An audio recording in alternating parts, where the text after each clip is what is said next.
Hello everybody and welcome here. Now we will discuss about functions of lysosomes. Now the first one is degradation of macromolecules. Degradation of macromolecule. सो यहाँ पे macro का मतलब जो है वो large size है. So large size molecules की degradation ये फर्स्ट फंक्शन है लाइसोसोम का. Macromolecules are engulf by the cell by means of endocytosis. Macromolecules की एग्जांपल है जैसे कि बैक्टीरिया, इसको इनगल्फ के थ्रू या इसको सेल जो है एक सेल इनगल्फ कर सकता है एंडोसाइटोसिस के प्रोसेस से. The macromolecules such as bacteria engulfed by cell via phagocytosis are called phagosomes or vacuole. किसी भी मैक्रोमॉलिक्यूल को सेल के अंदर किस प्रोसेस से लाया जाता है? एंडोसाइटोसिस के प्रोसेस से. एंडोसाइटोसिस के प्रोसेस से टेकन अप किया जाता है. अब जो बैक्टीरिया है, बैक्टीरिया को ईट किया जाएगा. कैसे किया जाएगा? फैगोसाइटोसिस के थ्रू. फैगो का मतलब है ईटिंग. सो फैगोसाइटोसिस के थ्रू बैक्टीरिया को ईट किया जाएगा और इसको हम क्या कहेंगे? फैगोसोम्स कहेंगे. फैगोसोम्स या फिर वैक्यूल, यानी इसकी फॉर्मेशन हो जाएगी जब एक सेल जो है वो इनगल्फ कर लेगा बैक्टीरिया को फैगोसाइटोसिस के प्रोसेस से, उसको हम फैगोसोम्स कहेंगे. Now the macromolecules when it is taken inside via pinocytosis it is called endosomes. जब एक मैक्रोमॉलिक्यूल्स जो है मैक्रोमॉलिक्यूल्स उसको पिनोसाइटोसिस के through, pino mean drinking and phago mean eating. So जब पिनोसाइटोसिस के थ्रू उसको एक सेल के अंदर लाया जाएगा, इसको हम एंडोसोम कहेंगे. Endosome. So there is a big difference between phagosomes and endosomes. क्या डिफरेंस है? बैक्टीरिया भी एक मैक्रोमॉलिक्यूल की एग्जांपल है. सो बैक्टीरिया को हम फैगोसाइटोसिस के थ्रू एक सेल के अंदर ला सकते हैं. सेल को हम यहाँ पर लाइसोसोम कंसीडर करते हैं. या कोई भी किसी किस्म का सेल जो है वो बैक्टीरिया को ईट करेगा. सो इस प्रोसेस को हम फैगोसोम्स कहेंगे. मैक्रोमॉलिक्यूल्स जो है वो किसी भी सेल के अंदर किस प्रोसेस से जाएगा या इंटर करेगा? पिनोसाइटोसिस के थ्रू. इसको हम एंडोसोम कहेंगे.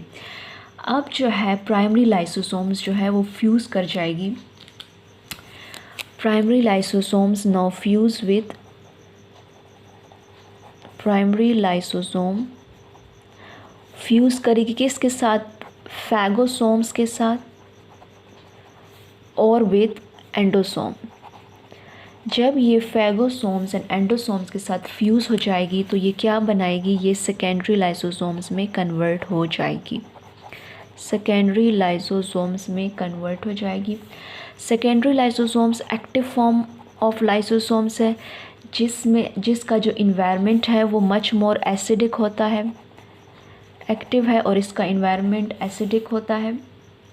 सो इसमें जो मैक्रोमॉलिक्यूल्स हैं, मैक्रोमॉलिक्यूल्स उनकी कंप्लीट डाइजेशन हो जाती है, राइट. और उसमें जो इंजाइम्स हैं बेसिकली लाइसोसोम्स के अंदर वो डिग्रेडेशन कर देते हैं.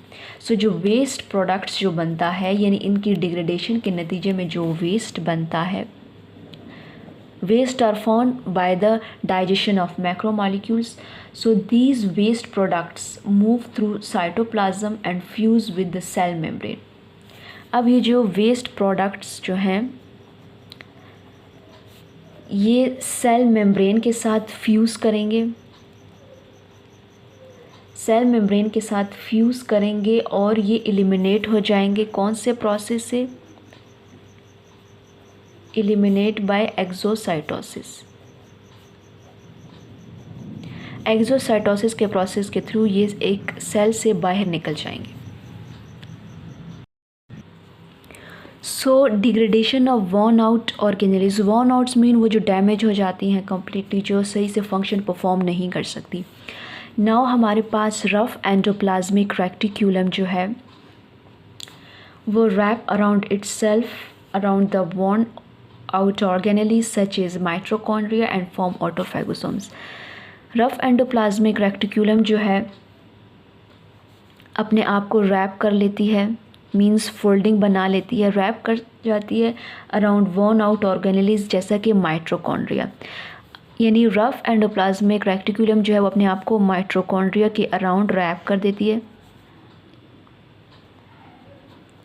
माइटोकॉन्ड्रिया के अराउंड रैपिंग स्टार्ट कर लेती है और क्या बनाती है, एंड फॉर्म ऑटोफैगोसोम्स।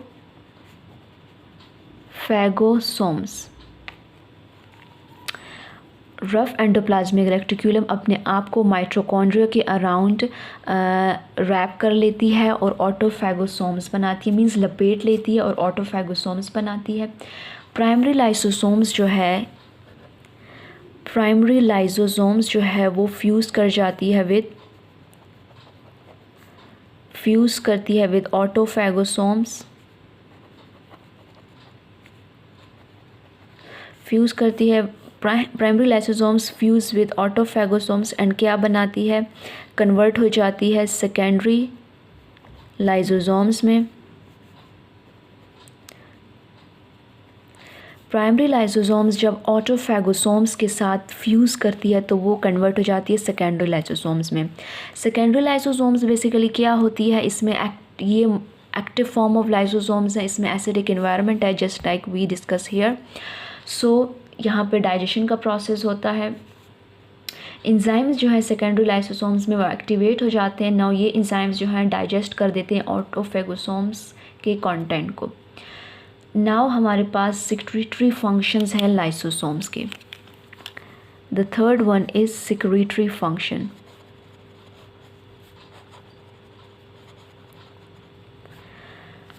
नाउ लाइसोसोम्स जो है जब वो सिक्रीटरी फंक्शन परफॉर्म करती है तो उसको हम सिक्रीटरी लाइसोसोम्स कहते हैं।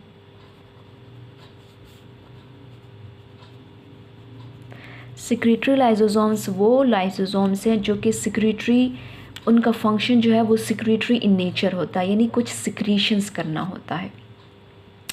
ये मोस्ट इम्पॉर्टेंट टाइप्स हैं लाइसोसोम्स की। इसमें जो कन्वेंशनल लाइसोसोम्स हैं यानी जो नॉर्मल लाइसोसोम्स हैं उनकी मॉडिफिकेशन होती है into secondary lysosomes by combination of secretory granules. यानी हमारे पास जो नॉर्मल लाइसोसोम्स हैं वो कंबाइन होती है किसके साथ, सिक्रीटरी ग्रैन्यूल्स के साथ, और क्या बनाती है, सिक्रीटरी लाइसोसोम्स। सिक्रीटरी लाइसोसोम्स वो लाइसोसोम्स हैं जिसमें लाइसोसोम सिक्रीटरी ग्रैन्यूल्स के साथ कंबाइन हो जाती है। इसकी क्या एग्जाम्पल है, basically in which lysosomes in T lymphocyte and natural killer cells.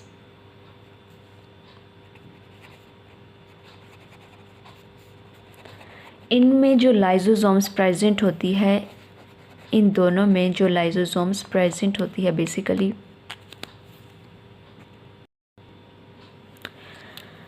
The lysosomes present in T lymphocytes and natural killer cells secrete करती हैं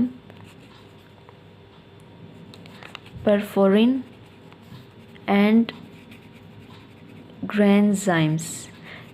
ये टू इनकी सिक्रीशन है। ग्रेन्जाइम्स, परफोरिन्स का क्या काम है, पोर्स की फॉर्मेशन करना, पोर्स फॉर्मेशन करना। एंड ग्रेन्जाइम्स जो है ये belong to a family of proteases enzymes. Granzymes proteases enzymes की फैमिली से बिलोंग करते हैं और ये सेल डेथ करवाते हैं। ग्रेन्जाइम्स जो हैं ये सेल डेथ में हेल्प करते हैं। कौन से प्रोसेस से, एपोप्टोसिस के। और परफोरिन जो है ये पोर फॉर्मिंग प्रोटीन्स हैं। ये बेसिकली एक प्रोटीन्स हैं जो कि क्या बनाती हैं, पोर्स की फॉर्मेशन करती हैं। किसी भी in bacteria it also makes spores, so that's why वो अपना नॉर्मल फंक्शन परफॉर्म नहीं कर सकता. It also initiates cell death by making up pores. And granzymes, it is also belong to a proteases family, and it induce cell death by apoptosis process. So here we discuss three functions of lysosomes. The first one is degradation of macromolecules. The second one is degradation of one-out organelles, and the third one is secretory functions. Up to that, thanks for watching.